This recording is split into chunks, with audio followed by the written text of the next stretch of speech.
All right, I'm turning it over to you now, Miss Lisa. Okay, good morning to everyone. My name is Lisa Best. I am the URSIA Family and Community Partnership Coordinator here at Darlington County Community Action Agency Head Start. Controlled pretty much and manage the Family Services Department. Take me to my next. Head Start agencies that provide services to children and families must meet the Head Start performance standards, which is like our sort of like a policy and the requirements of the Head Start Act. Those are the two books that we go by in order to determine whether children are eligible for Head Start or not. The next slide. Our family services component consists of two content areas. Like I said, URSIA, that's a long name. We use URSIA, but it's actually the enrollment department, recruitment, selection, eligibility, and attendance. That's how we came up with the name URSIA. We accept categorically eligible children, which automatically come in regardless of the income. If they're low income, receive public assistance. If they're homeless, and that's usually when people think of homeless, they think of out on the street, but that's not homeless. Homeless to us is when you're in a dwelling living with someone else and it's not your residence. If you're there with your child, that's like considered homeless to us as well, because you're there for a temporary time frame. So you're considered homeless there as well.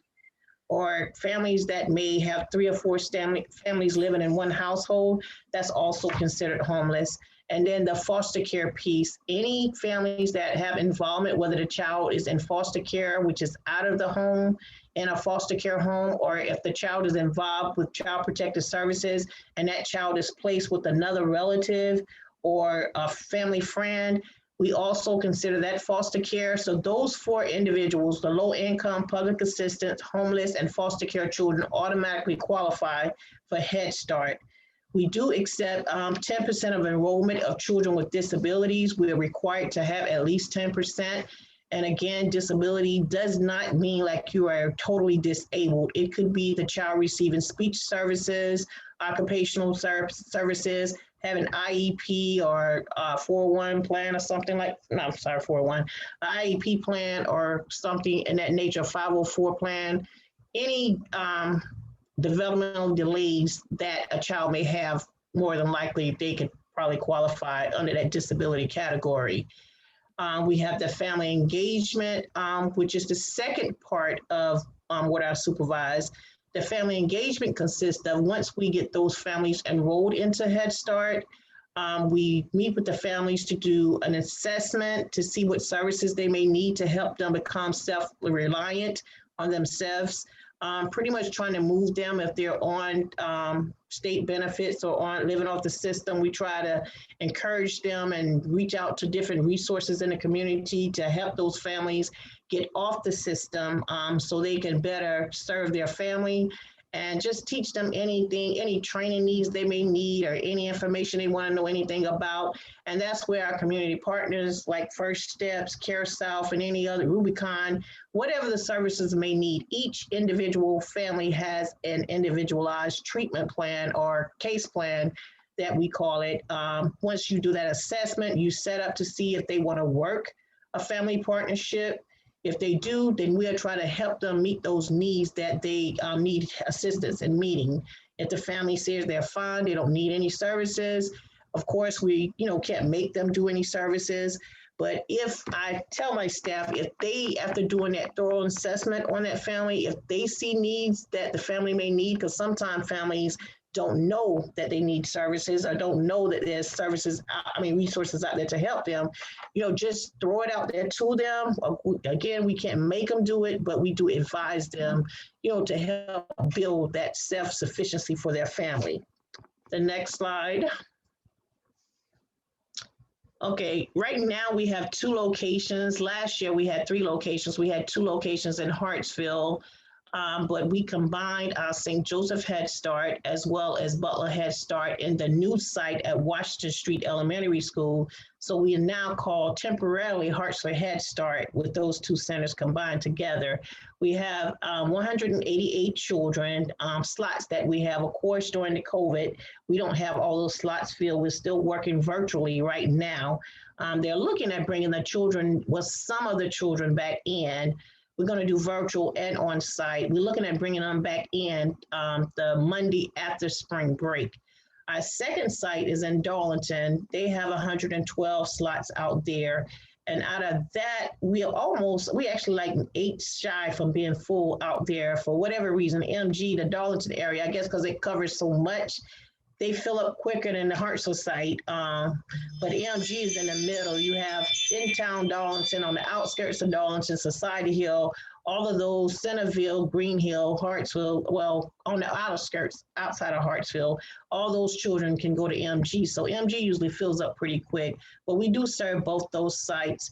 We take children, we have a total of 300 children, ages 3 to 4. We do take the 5-year-olds, but their birth date have to be after September 1st, and that aligns with the school district to make sure we're not taking in any of their kids. Their cutoff is September 1st of every year. So we take the kids that turn 5 after September 1st. So we do have 3, 4, and 5-year-olds.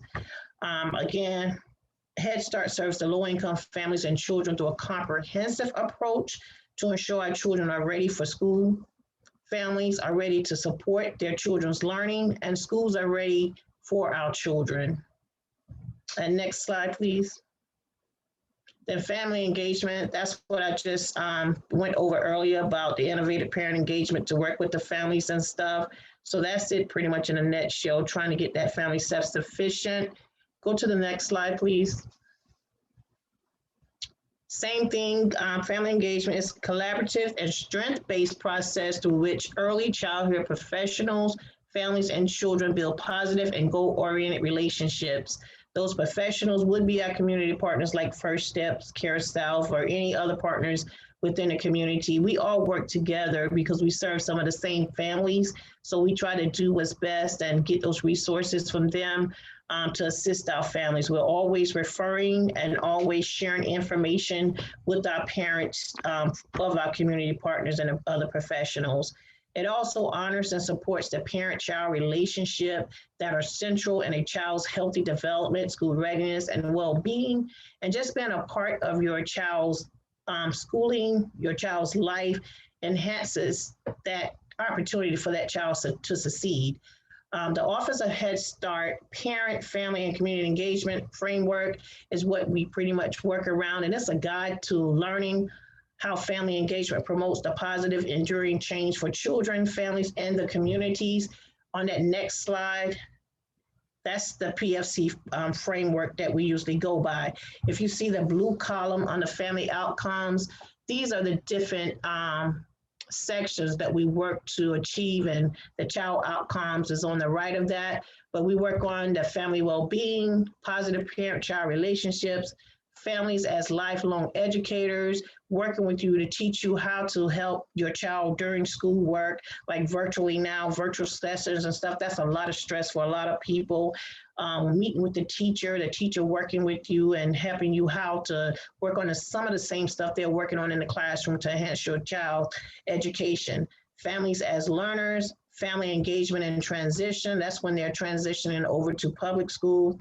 Family connections to peers in the community. That's again working with all the community partners. Families as advocates and leaders. And the child outcomes on that right under in the like a lilac purple. We just want to make sure our children are safe, healthy, and well, learning and developing appropriately, engaged in positive relations with families, members, caregivers, and other children. And they're ready for school readiness. That's what we call the school readiness, is ready for school and successful in school and life. The next section. This is pretty much what I told you when we meet with them, doing the assessment, measurable outcomes. We have an assessment we do in the system that lets us know, according with some, along with some other assessments that we do, let us identify those family needs, and then we ask them to do a partnership to do that, and again, to help them become self-reliant and advocates for their families, and most of all, to ensure the safety and well-being of the family and that they're in a stable and nurturing environment. Next slide. This is our Ready Rosie, our parenting curriculum. Every Head Start Center has a parenting curriculum. Ready Rosie is a curriculum that's very useful because we can monitor the usage and also monitor the individual videos. 2 videos are sent out each week automatically to the parent from Ready Rosie. The videos are designed to help the parents, teach the parents how to model different things in all these ranges, the family, which is the PFC framework. This bottom half, the family outcome, is the PFC framework, but there's so many videos. I think it's like 400 or 500 videos out there for this. Ready Rosie actually sends 2 automatically weekly, but then the teacher or either my family service staff can go in and send individual videos to them as well. Say if they're struggling, a student is struggling with math, that teacher will go in and find videos that's appropriate as to what she's teaching in the classroom to help that mother, father monitor, well, not monitor, but model that for that child to just give them additional help. But this tool is very helpful. And watching the tools myself as an adult, I was like, gosh, I could have had this when I had my children. But it's a very helpful tool that we are very proud to use. And like I said, we can track the data as to whether it's beneficial, who's watching, who's not watching. And my family service staff, every now and then, they'll send out reminders for the parents to partake in that. But this is our parenting curriculum that we use for family services. And there's also another parenting curriculum from the educational side that they actually use, but it's more educational based. The next slide. The comprehensive approach I told you about, family services is one, but health and nutrition, education is another, and then health and nutrition services is another factor that we work with our parents, and it helps with the program overall health as well as the school readiness goals. The purpose of the health and nutrition, it enhances an ongoing oversight, monitoring the health and safety training to ensure child safety. I'm sorry about that, y'all. Monitoring child health and safety training to ensure the child's safety. It also focuses on the importance of providing children with nourishing food while at the centers and using opportunities to promote nutrition and healthy eating among families. Gloria Smith is our health and nutrition coordinator. She's responsible for making sure we have all the immunizations, physical, dentals, any health needs that children may need. We actually refer to her, and then she refers them out to whomever needs to perform those services for that family. The next slide. Education and child development is the next phase of that comprehensive setting. And of course, that's to provide early childhood educational environment that enhances the child's knowledge and language and cultural, social-emotional skills and healthy living and ability to succeed in school and later life. It also strengthens the program curriculum within the areas of math, music, science, technology, language, and literacy that is supported of both South Carolina and the Department of Health and Human Services concentration on school readiness. Michelle McAveen is the educational coordinator who handles the educational staff. Next slide. The Head Start program performance standards that I spoke of earlier is like our Bible in Head Start. States a program must ensure at least 10% of the total funded enrollment is filled by children eligible for services under IDEA. And that's what I expected earlier. We did meet that on last year. We're gonna be a little short so far this year. I don't know if we'll make it in these next 5-6 weeks or not, because a lot of kids aren't enrolled. We're not fully enrolled at this time. Even though we're virtual, some parents just didn't have the patience to do virtual. So we're actually going virtual and on-site, but at the end of the school year, I don't think too many would enroll their children. We did have a lot of them who said they'll wait till we go back on site, but it's only like 4 or 5 weeks left of school. So I'm not sure if we get any more new enrollees or not. Next slide. That's the school readiness piece that I spoke of earlier, just pretty much making sure the child is ready for school, the family is ready to support their child's learning, and the schools are ready for the children. And the 5 central domains of that comprehensive approach is approaches to learning, social and emotional development, language and literacy, cognition, perceptual, motor, and physical development. Those are 5 domains that our teachers work around to make sure that child is ready for school readiness. Next. That's the end. Do anyone have any questions for me about Head Start? I would like to pitch out there that we are doing enrollment for the next school term, 2021 to 2022. If you know any families or anyone 3, 4, or 5 after September 1st, we ask that you please refer them to Head Start right here in Hartsville or the Darlington site. We do have somebody on site every day. The staff is actually back every day now. We just haven't brought the children back. But again, we're looking at bringing them back if everything works out with these numbers. We're looking at bringing them back the first Monday after spring break to have the kids on site, but we will still have some virtual as well. But if you know of any children who need Head Start services, please refer them to me. And that completes my presentation to you all. Any questions? Yes, Ms. Lisa, I have some questions. Thank you so much for your presentation. So if everything is up and running, I guess, by the time of the new school year, which is what, in August or September? Yes, August. How would, you said about August? Yes. Okay, so usually she's actually considering extending the school year. We're still waiting to see if some money's come down from Head Start, but she's considering extending the school year or either doing a summer program, but that's not decided upon yet, but I'll let you all know. Okay. So how does, as far as the enrollment look, how does it usually look before COVID? About how many children would you serve? We're actually usually full, all 300 children, and have a wait list. We try to have at least 10% for each center, well, 15% for each center, but overall, Darlington County has to have a wait list of 30%, which we usually meet that criteria and stuff, but we usually fully enroll. Okay, and is transportation provided? And if so, how is it determined? Because I know some of it might be, might stay for the distance of than being like in town. So how's that decided? Transportation is provided, but only to a certain number of students. We're meeting with our director to try to expand the routes because we do miss a lot of children, especially like on that, it's like in between Hartsville and McBee, as well as on the outskirts of Darlington and Hartsville. They actually still, like Lydia out there, our buses don't go but so far. In the Green Hill area where I live, they only go so far, so they don't go there. Those parents have to transport. And it's always been wise to me to get the individuals that live further out and let the ones who live in town find their way, but we haven't made it there yet.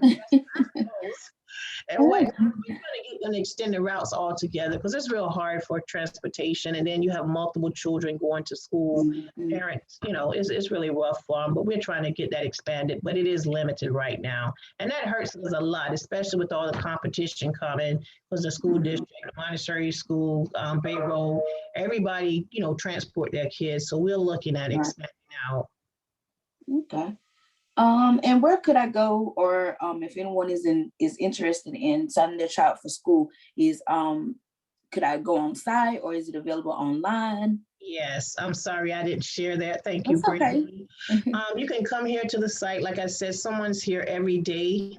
Just ask for family services and we can, sit them down. Well, actually, they're not letting them in the building now, but what we'll do, we'll take the information that they have, give them that pre-application and then gather additional information that way. Or they can go to our website. It's www.darlingtoncountycaa.net. And you could actually do the pre-application from there. once that pre-application is done, it's just basic information to get it started. We would take that application, print it off here, contact that parent for additional information, and then we'll send them back to that Wells site to do the full app if they qualify. And we do that two-step process to prevent them from applying and not qualifying, because it's a lot of paperwork. So if they qualify, we'll send them to do the second part of the application, which is the complete application. And again, that website is www.darlingtoncountycaa.net. What's the address, Miss Lisa, of your location? The address here, oh, you would ask me that, is 325 West Washington Street. And I had to think because we were 307 at St. Joseph, which is right next to us. So those numbers like jump from 307 to 325, but it's 325 West Washington Street in Hartsville. And then MG Bruno, their address is 223 Law Plantation Road, which is on the outer skirts of Darlington. It's located actually out there where City Trans is, back up in there behind that private school. Awesome. Thank you so much. Yes.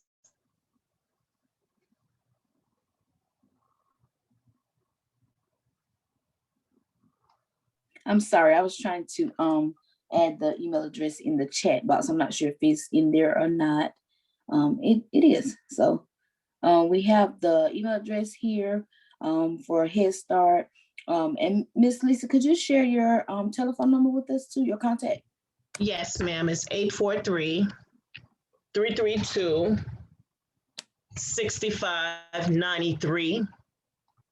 And if they want to hit Family Services, my extension is 110.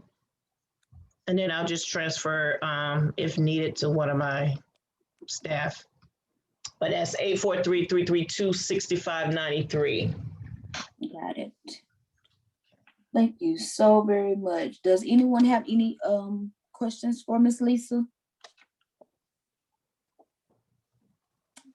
All right, well, we'll go ahead and conclude.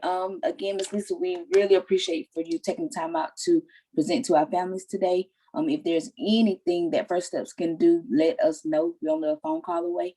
And do you have any questions for us? Any announcements, updates, changes, or anything? No, ma'am. I just appreciate you all inviting me to share Head Start. And I like that we have a good working relationship, and I'm looking forward to continuing that. So I thank you all. Yes, ma'am. Thank you. Have a great